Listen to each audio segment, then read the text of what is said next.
Hi everyone, thank you so much for joining me today.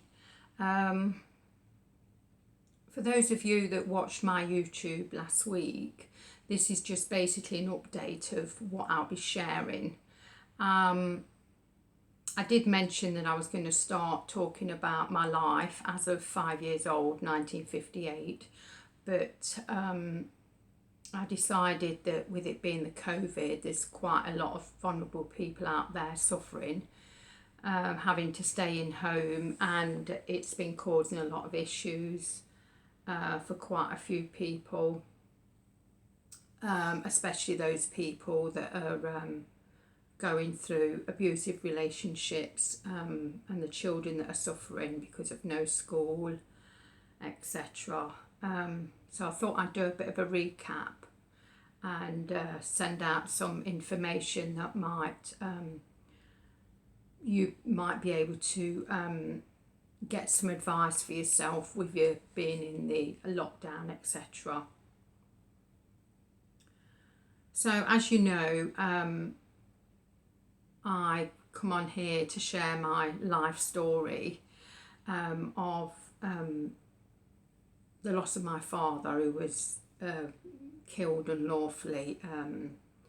I also want to talk about my own sexual abuse that I endured from the age of 9 years to about 18 years old.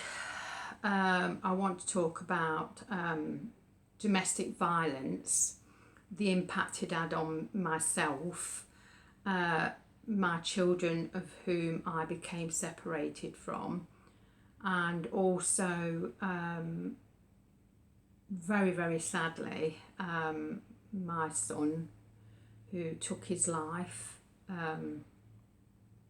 March 2020 because of the impact that domestic violence had on us. And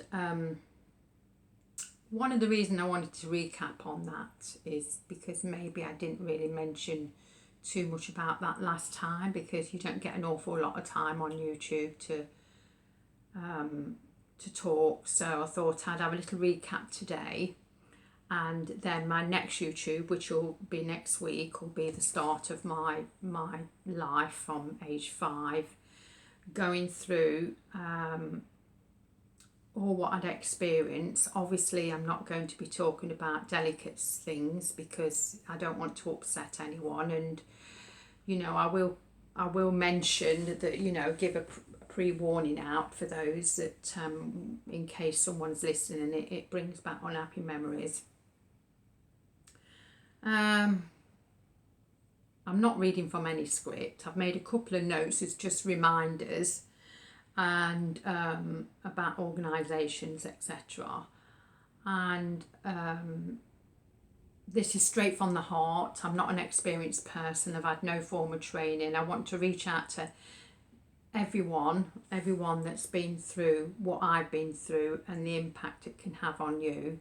Doesn't matter who you are, where you're coming from, what you've experienced. There is help out there.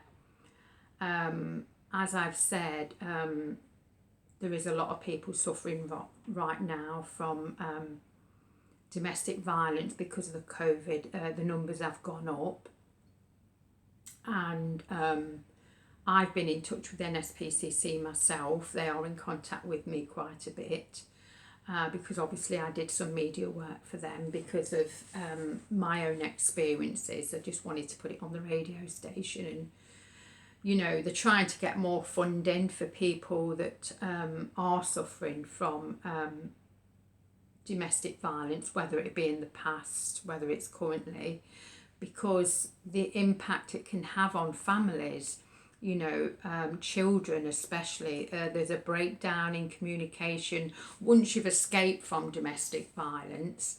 The breakdown between you and the child, it causes so many problems. You just don't talk about it. And like my son and I,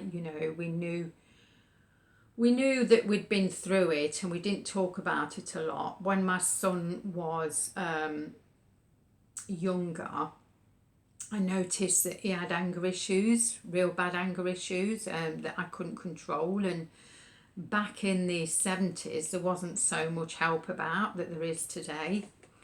And as he grew up, he started to isolate more and more. He started to use drugs, etc. And sadly, obviously, he took his life last year. And you know, he did mention it in his suicide letter. So I want really to reach out to all those people out there now, especially in the COVID, because I know things are really rife at the moment. Things are really bad, and there's a lot of families that are suffering. I want you to know that please don't feel alone. I know it's difficult when you're in that sort of environment. When you're in a domestic abuse relationship, it's very hard to reach out to people. It's very hard to talk about it because of the fear that's around you. There is a lot of help out there. NSPCC, for instance, they've got an organisation and it's called DART, DART, and what that means, it's through Domestic Abuse Recovering Together. Now they support mother and child within the family, and there's a counsellor there, and there's a lot of talking therapy. It's to break down the fact that you can't communicate and talk about it. It's to help them not have issues with education, with friends, with school, shutting themselves away, with work, whatever. And you know, I would say please get in touch with your NSPCC. Their phone number is on the internet. You can find their phone number, and you know, you can do it anonymously. You can send them an email, and you know, I'm sure they'll handle it delicately. Really do need to, you know, move forward with this because people are suffering. Just to change the subject slightly, because of losing my own son through suicide, who actually lived with me. This is his room, hence the moons and sky and stars and everything. This is my son's thing. He was into the planets, etc. And we decorated his room according. This was a grown man. We decorated his room how he would like it because he never bothered with it. So in memory of him, I thought I'm going to decorate his room exactly how we want it to be. When he died last year, can't put into words the feelings surrounding, the emotion that's surrounding losing someone to suicide. It's the most worst experience I've had in my life. You know, I've been through sexual abuse, I've been through domestic violence, I've lost my father to another person killing him, and I've been through some really bad experiences in my life, losing my son. You know, you just feel like you're alone with it. And my daughter decided to invent a website for people that have lost someone to suicide. There's lots of websites out there for people that have committed suicide. But my daughter wanted to do one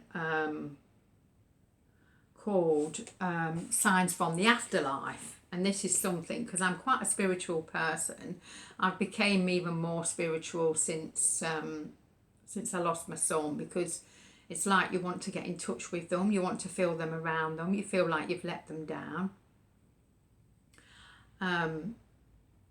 But I will put these details on my website for any of you that need to contact, or you know, need to reach out to either an NSPCC, Women's Aid, because you need to get away for whether it be sexual abuse, whether it be domestic violence, whether you've lost someone to suicide due to childhood trauma. Again, what I'd like to mention is through my daughter's website, Signs from the Afterlife, where I talk to people that have lost someone to suicide. Now, people kill themselves for all sorts of reasons, and it's, only a person that's lost someone through suicide can understand. And you do tend to want to talk to people that's experienced that emotion, which is a really, really bad emotion. And it's something that when you've experienced it, you feel like you're never going to be normal again, because you're always grieving for that lost loved one. Through my daughter's website, as I was saying, there was a few people on there that had lost a member of their family, like a wife or an husband, because they'd been through trauma as a child, whether it be domestic violence, a dominating parent, or sexual abuse. I don't want people to feel alone, really, because I felt alone as a child. I know what it was like to feel alone as a child. I had no one to turn to. My mum was a mess anyway, because of what she'd experienced with losing my father. And there was a lot of abuse going on in my life at the time. So, and you are scared to share it. You are scared to talk about sexual abuse. You are scared to talk about domestic violence, fear it gets back to your partner. I totally get it. Totally understand it. But I don't want you to feel alone. Never, ever feel alone. I need you to act now. And this is one of the reasons why I've just done this update today. Please act. Please do something. You have to sum up all your energy, as I did. It took me many years to run away, and I had to plan it in the end. But I will be sharing that to everyone, my story, right from the death of my father to losing my two children. They didn't die. I became separated from my two children. The domestic violence, the sexual abuse, the way my life impacted on me mentally, physically and mentally. I want to share all that with you. I want to reach out to as many people as I can, especially while we're in the lockdown, and many people are using the internet at the moment, and that's all they have, because they can't do anything. They can't go out, they can't have no social time, they can't get together with everyone. Okay, you can do it on video camera, which is good, but it's not the same as having one-to-one face-to-face conversation. As I promised, next week I will be starting from the age of 5. I'm going to give you the history of my life, as in my childhood, the age I was, my mum, my dad, my sisters, my brothers, and I'm going to go through, say, half an hour to 40 minutes each week of my life. I want to share that with everyone, because I want everyone to see what I experienced, what was impacted on me, and what I had to go through, how I moved forward through my books, learning new things, reading new things, doing new things, being able to talk. Please reach out and share your stories with me. Please listen to my YouTubes. Please, I want to help as many people as possible. Please don't be alone. I'm here to share and talk. You can email me at any time. All my links will be put on the website. Thank you so much for listening and watching. Please like and share, so that we can reach out to as many people as we possibly can. Thank you so much. Till next time, take care.